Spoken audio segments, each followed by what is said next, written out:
year was 2027. Advances in biotechnology were helping people improve their physical and mental abilities to an amazing degree. Provided, of course, they had enough money. A new breed of people was emerging, half human, half machine.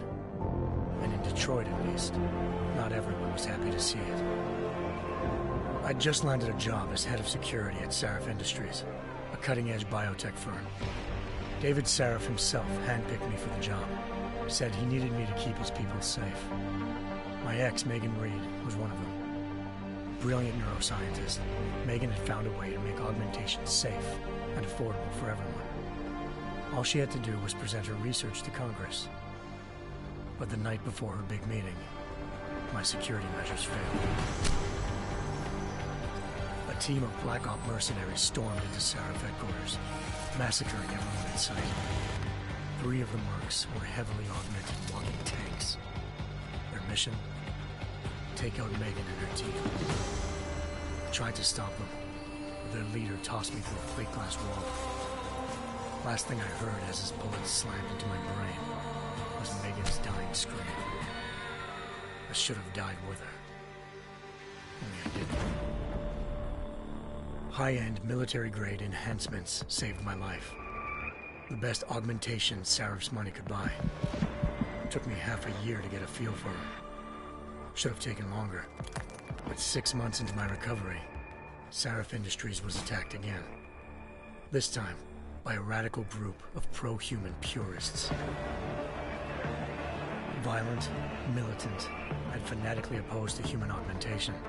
They claimed to be members of Humanity Front, a non-profit organization that wanted the UN to limit biotechnology research.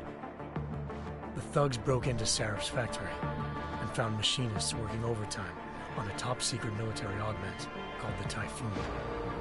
Sarif sent me to retrieve it, and when I did, I found one of the so-called purists next to it, wired with cerebral implants, trying to download its classified specs. Obviously, something more was going on. The AUG killed himself before I could question him. Sarif ordered me to dig deeper, so with the help of Frank Pritchard, Sarif's head of cybersecurity, I did.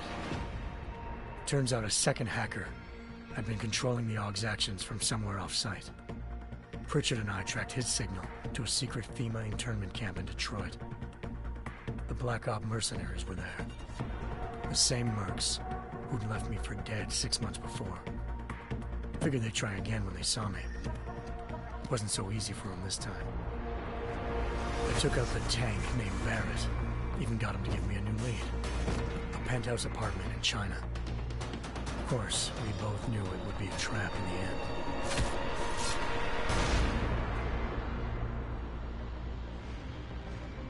Hengsha Island, China. Home to a city so crowded, they had to build a second city on top of it. Trying to find clues in Hengsha wouldn't be easy. Lucky for me, I wasn't alone. Farida Malik, Sarif Industries' ace pilot, had lived in Hengsha before. A good person to have on your side. She knew enough about the place to get me around. Malik dropped me in the lower city, close to the penthouse Barrett had told me about. Bell Tower Associates, a private security firm under contract to the Chinese government, had agents tossing the suite when I arrived. Just not for the reason I'd been expecting. Turns out the man who lived there was a criminal hacker named Van Bruggen. The same hacker who'd been remotely controlling the AUG in Sarif's factory. Van Bruggen's panicked decision to force the man to commit suicide had been a mistake. Now his mercenary partner.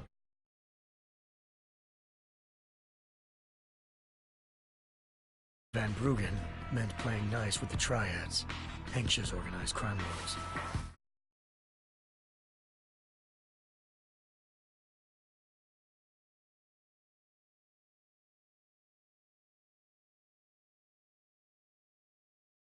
Medical Corporation. According to Van Bruggen, Zhao wanted to monopolize the augmentation industry and had hired Black Op mercenaries to destabilize her competition. Sarif Industries was at the top of her list. To prove this, I needed to get inside TYM and grab a surveillance hologram off a server. I suspected Van Bruggen was hiding something when he told me this, but nothing could have prepared me for what I saw. Megan wasn't dead. She and her 4 best researchers had been kidnapped, spirited away somewhere while their kidnappers made it look like they were dead. Desperate to learn more, I confronted Zhao in her penthouse. She claimed to be a pawn in a bigger plan, and hinted at a group so powerful it controlled global interests at a whim. Then she slipped into a panic room and hit the alarm, forcing me to make a very quick exit. I figured Zhao was lying, but part of her confession made sense. David Sarif had been worried about his people. So worried, he'd required all of them to have subdermal locator devices surgically implanted. The GPLs would have been broadcasting the day of the attack. But Zhao said a single call to Picus, the world's leader in global 24-hour satellite news, had turned those signals off. I needed to fly to Picus headquarters in Montreal if I wanted to learn more.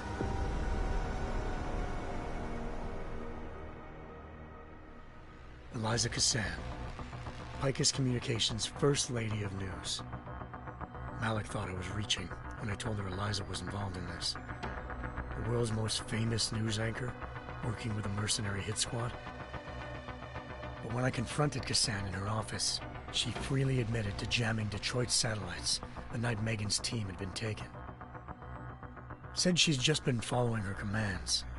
I suspected she wanted to say more. But Black Op mercenaries showed up looking to shut us both down. And just like that, the Eliza I'd been talking to disappeared. The Mercs were led by an augmented killer I'd crossed paths with twice before.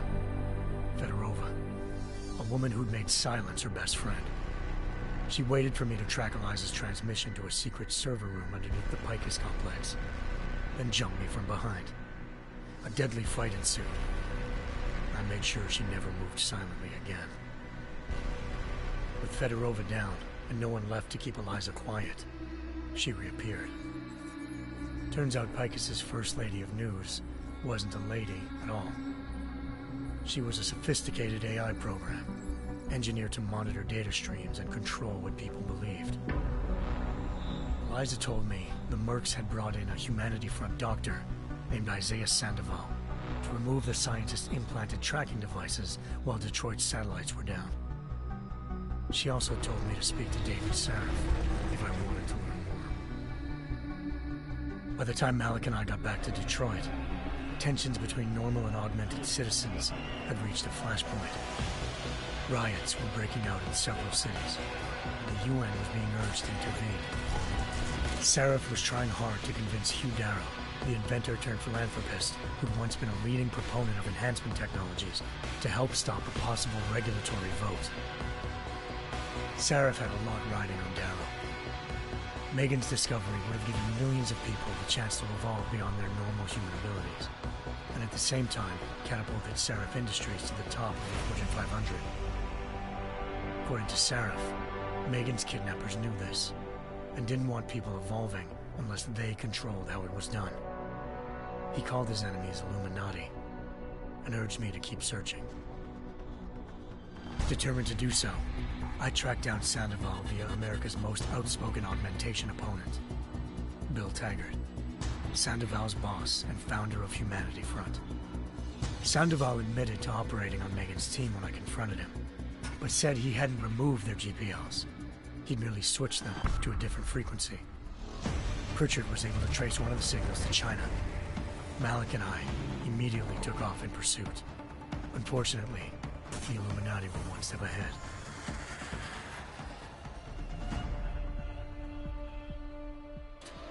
Shot out of the sky by Bell Tower Associates seconds after entering Hengsha's airspace. Malik's piloting skills saved me. After a tense and bitter struggle, I escaped into Lower Hengsha.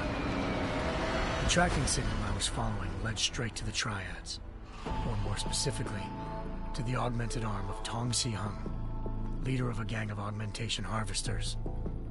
Tong said they'd taken the arm off a corpse, which Bell Tower had left at their door, meaning at least one of Sarif's scientists was dead. Maybe not the rest of them, though. Tong pointed me to a port used for human trafficking and helped me slip aboard a bell tower ship. It was sailing to Rifleman Bank Station, a military base in the South China Sea. Bell Tower was holding kidnapped civilians as prisoners there, and using them to perfect the Hyron Project, a human-computer interface that left most of its test subjects dead. My search for Megan would have ended then, if not for a mysterious ally named Quinn. In exchange for my help exposing Bell Tower, he slipped me aboard a second ship headed to Singapore and an Illuminati-run biotech facility called Omega Ranch. 3 of Sarif's scientists were there, forced by their captors to create a technology capable of remotely shutting down augmented abilities. Thanks to an emergency recall notice issued by the World Health Organization, millions of people all over the world already had the biochip installed. With the help of the scientists, I tracked Megan to a private section of there, he'd teamed up with Zhao and was hoping to catch me off guard. Their little ambush didn't work.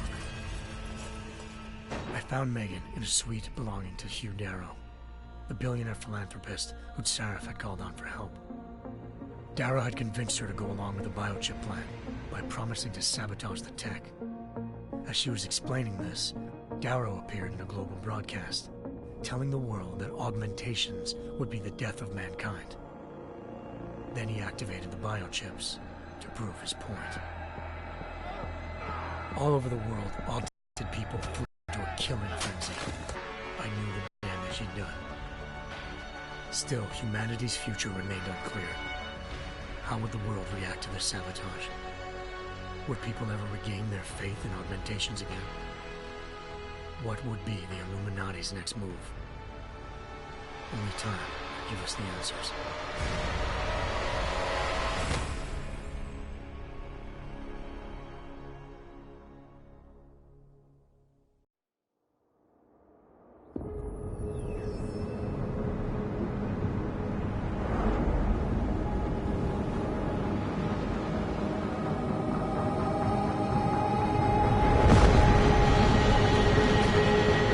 I once thought I could save the world.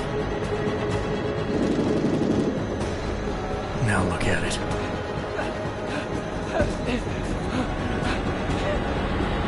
In yet another augmented terror attack, 251 passengers aboard sister airlines Flight 451 were killed when an augmented passenger broke into the plane's cockpit and ruthlessly butchered its flight crew.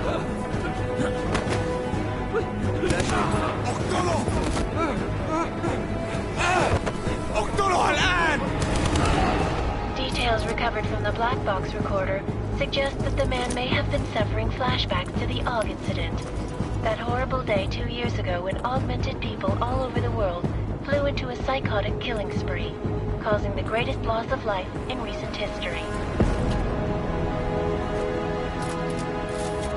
Sometimes, you just have to let go and embrace what you've become. Not gonna go all wonky on us now, Hansa, are you? Well, if I do, McCready, I guarantee you'll never see it coming. Agent Jensen, am I gonna have a problem with you? No, sir. No reason to assume you would. Good, because you are the only augmented operative on this team, and I intend to make good use of you. Listen up, all of you. We got a sandstorm barreling down our arse and we can't afford to make mistakes. We're going after this man, an arms dealer named Shepard. He's ex-Bell Tower, one of the Special Forces commanders who disappeared during the incident. And he's come out of hiding? That cannot be good. It's not. He's selling weapons and military-grade augments to terrorists. This is Iran Singh, the undercover agent who lured Shepard out of his hole. Best you see Interpol's got. For 3 years he's worked hard to get in tight with the Jinn, an Iraqi spy. Our arms dealer sent a message to the Jinn, offering to sell them a shitload of black market merchandise dirt cheap. They told Singh to handle the buy. They're not gonna like it when Interpol disrupts their party. Singh's cover really that good? It is right now. We need to keep it that way. This is where the deal's going down. A half-finished high-rise hotel that's been abandoned ever since the incident. It's not a pretty picture inside. Let me guess. Most of the labourers were augmented with heavy-duty industrial rigs. So when the incident hit, and they all went schizo, things got gruesome real fast. And no one, except for some homeless junkies, have been inside the place ever since. So what's the plan, Director? Singh's meeting Shepard on the ground floor, inside the hotel's main atrium. He sent the bulk of his gin crew to the penthouse levels to secure a vantage point. I want McCready's team to take up positions overlooking the atrium and make the arrest. Jensen, you're going in solo from the roof. My objectives? Keep the gin from joining the party. As far as we can tell, only one route connects the atrium to the penthouse level, a halfway decent elevator shaft. Here. I want you to block access to it. Fine. Just cut me loose. Do you plan on relying solely on your augments for this one? I'd recommend taking a little hardware, just to be sure.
I'm not leaving my six exposed. Give me something lethal. Your call, but Singh's undercover in all this. So watch your fucking sights. What about range? There's lots of wide spaces and high ceilings in there, but a number of tight and constrained rooms too. So it's a crapshoot, really.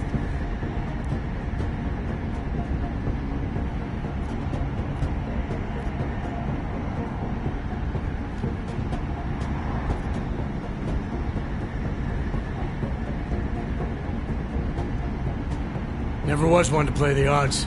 Give me something I can use up close. You got it. One last thing, Jensen. Singh said that Jin are using some sort of portable Wi-Fi device to boost communications. He's got a better chance of maintaining cover if you disable it. We'll keep an eye out for it. But aren't we on the clock here? You said there's a sandstorm moving in. There is, and we got the intel on this mission at the very last minute. So we're scrambling a little. If it comes to it, your number one priority is keeping the Jin out of that atrium. Copy that. Time to put away your heavy thoughts, gentlemen. We're approaching the target building. You're up first, Jensen. Let's do this. Task Force Action. This is Knife Leader. Engage Hush drives and descend to Angels 1-5.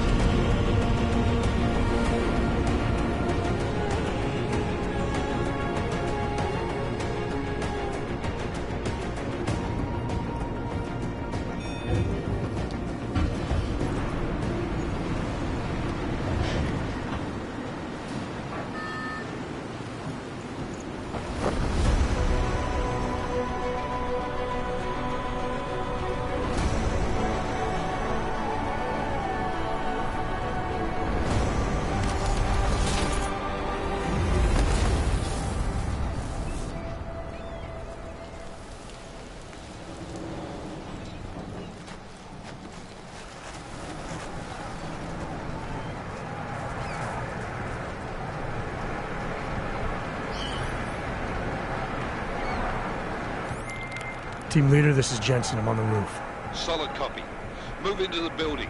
The access route you need to block is at the far end of the penthouses. And keep in mind, the direct route might not be the easiest one. Roger that. McCready will advise once his team is on the ground. Miller out.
Jensen, we're moving through...